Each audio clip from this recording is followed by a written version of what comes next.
Hey, what's up?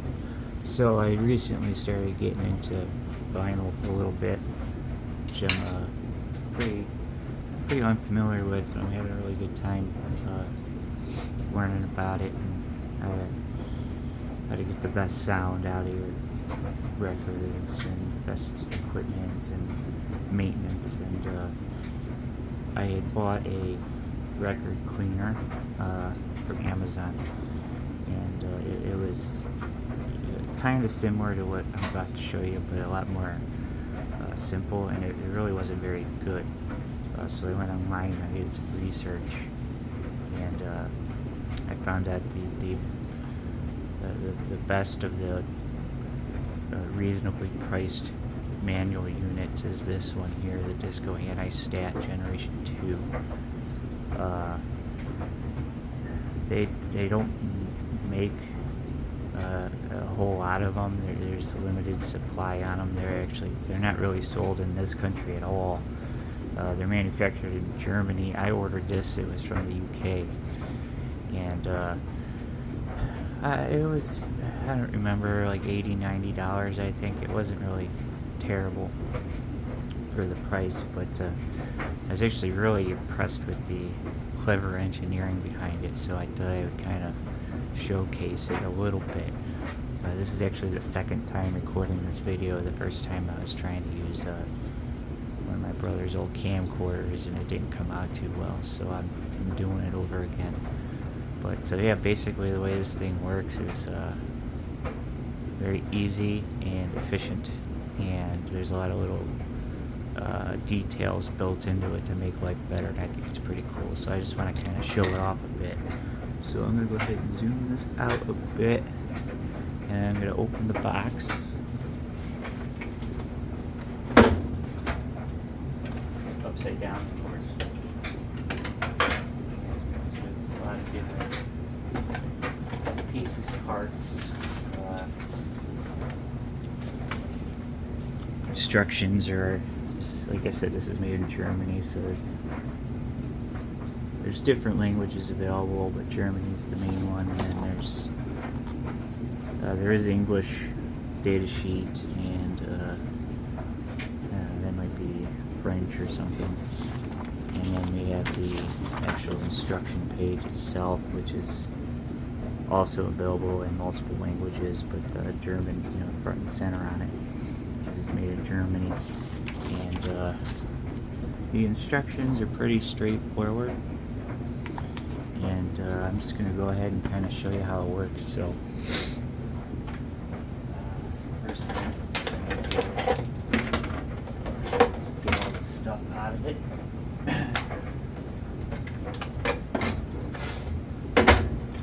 This is the basin itself. As you can see, there's actually some brushes inside, and that's what's going to do the little bit of scrubbing involved. And there's these plastic clips here that we'll get to in a little bit. And basically, there's a solvent that I don't really know precisely what it is, but it's alcohol based, and you essentially just pour it in this thing. There's a fill line in here. See if I can get it. Yeah, see that max line, so you just kind of fill it up to that level. You don't have to use their chemical.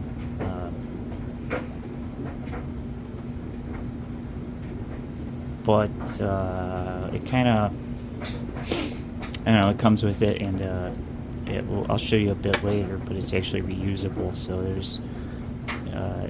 it should last you a long time. But once you're out, you could change to something else if you want. But essentially how it works is we have these two black pieces, and you sandwich them around the label on the record, and that helps protect the label from getting wet. So I have here this Dire Straits album.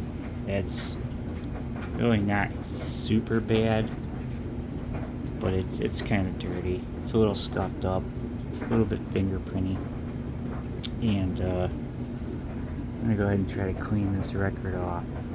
So what we're going to do first is we're going to take the clamps and put them around the record. Get that done.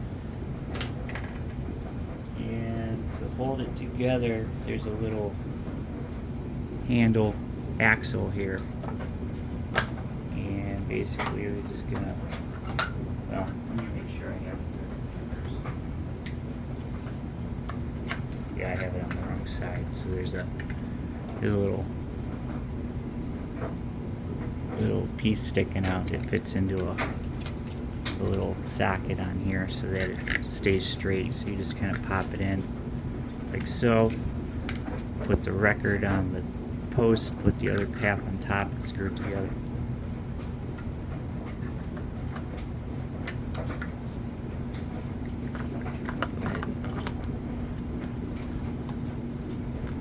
So make sure it's nice and tight here. There's rubber gaskets on it to protect the label. So far, I have not been able to clean one successfully without getting the label a little wet, but I've only used it a couple times. So anyhow, that's basically all there is to that step. And what we're going to do is we're going to go ahead and we're going to prep the material for the basin, and there's a cool trick to this. So it has these little feet that they give you, and you slip them in. The problem is it's full. This black part actually comes off, and it's actually something entirely different. This is a rack to put the records on to dry, and it's just kind of built in there. So you take that up, and we just kind of stick these guys on there, and they have little rubber feet on them so that it doesn't move around.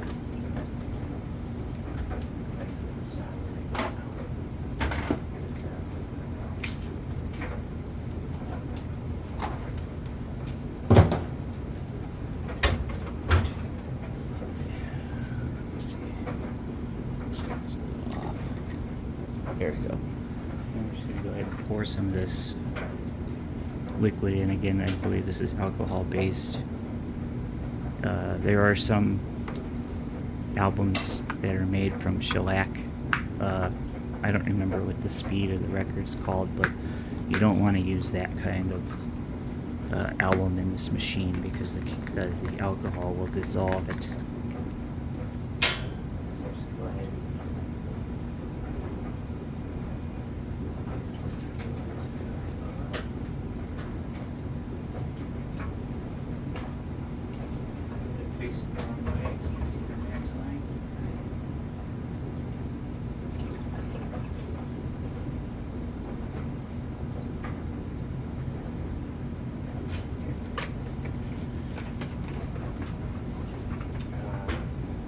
Next part is we're going to take the axle from the album, and we're going to have it facing, the handle facing out towards you, and you're going to rest the axle on these grooves in the case, and then these clips will pivot onto it, and it'll help it from coming off while you're spinning it. So it's actually pretty cool like that.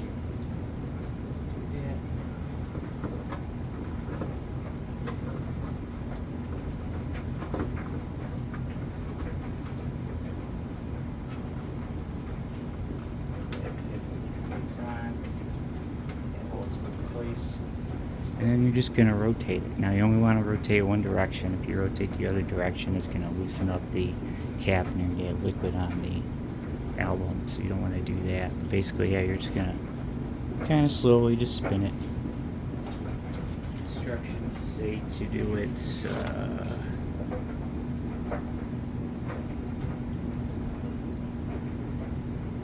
yes, it's clockwise.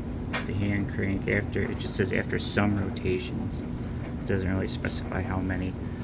So I'm going to do like 3 or 4.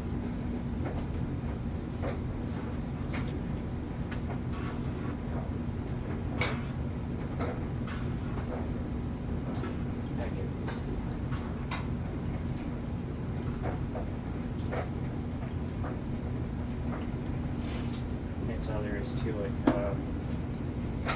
I would say your best bet is to take it off and if you're doing multiples, you could take it apart to do the next one, but since the album is wet, you have a choice. You can either let it kind of shake it off and then take a cloth to it to dry it, so that you can get to the next one, or you could just set it on there with the axle and let it drip away. If you take this off though, the moisture could get into the label. So I would say if you're doing a bunch of them, I would do a wipe down on them. But if I'm just doing the one, I'm just gonna take the whole thing off and stick it on the rack here.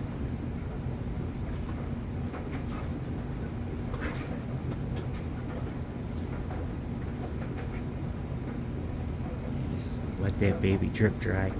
I'm gonna let that dry, and I'm just gonna finish up the rest of the demo by showing you what happens when you're finished now. So I mentioned that the chemical is reusable, and what they provide to you is a funnel. So you got the funnel here, there's a little guard on it, and there's actually like a filter paper in here, and it'll help keep the solids and the debris from going into the bottle. I would say it's the best filter ever, but for as long as you're not cleaning records with severe mud on them, I don't think it's going to be an issue where it's going to get through. But you could always also, add more to the more filtering to it.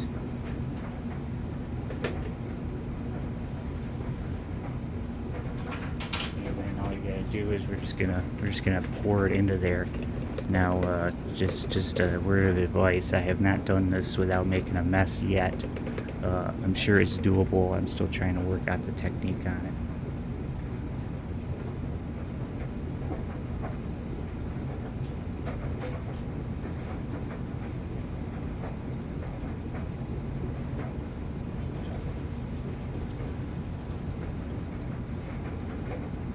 Catch up for a minute. It takes a little bit to drain through it because of the cloth in there, which is the point. So it's filtering out the dust. And I was spilling it. Yeah, I'm still trying to figure out a better method, but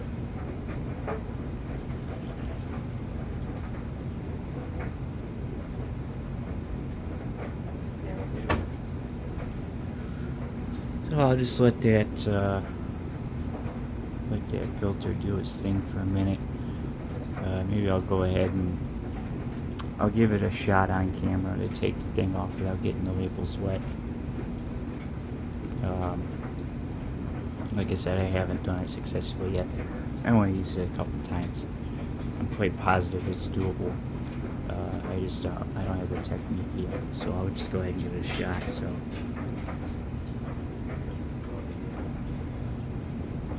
Take a look at her first, by the way. Let's see.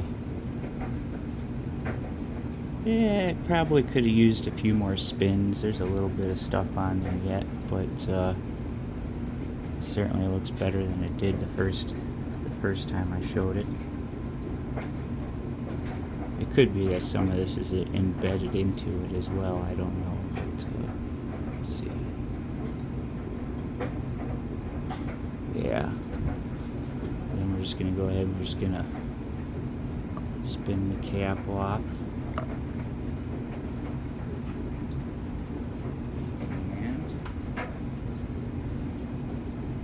Don't have liquid on it yet, so I don't want to show it because I don't want it to go onto it. So I'm just gonna go ahead and try to pop it off of here real gently. And let's see. Yeah, there's a little bit on there. Not too bad at all, though. Not too bad. So that's how she works.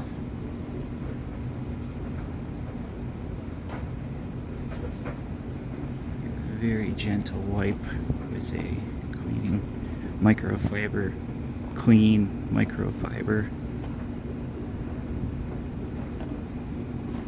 Probably isn't the smartest thing to do.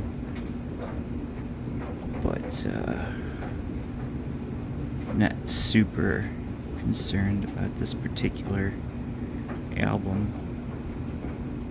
It was pretty used when I got it. This is not the first time I've cleaned this one, and it was pretty bad. It's actually got some good scuffs on it there, you can see, but it sounds alright. It doesn't sound bad by any means. So yeah, that's really all there's to it. So you would either do another one, and you can line up as many will fit on the rack, or you can just take it back apart when you're done. So I would just take these red guys off, and some more safe.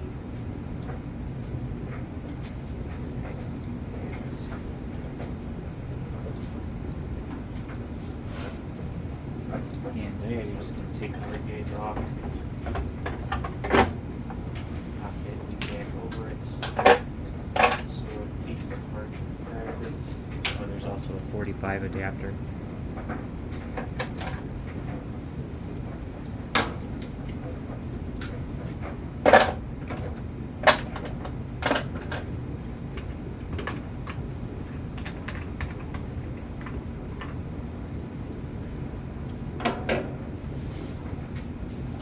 And put it back in the box. I'm done. So yeah, I just thought it was a cool device. There's some neat little engineering considerations that were made on it. I appreciated the engineering on it, so I just kind of wanted to show it off. I wouldn't say it's perfect by any means, but for a manual machine that you have to do, like, I haven't seen any other ones that have a hand crank on them. You're just supposed to grab it by the rim and spin it, and then the fact that everything kind of fits inside of it, and they give you the filter to recycle the fluid, and it was a good deal. I'm happy with it. So all right, thanks.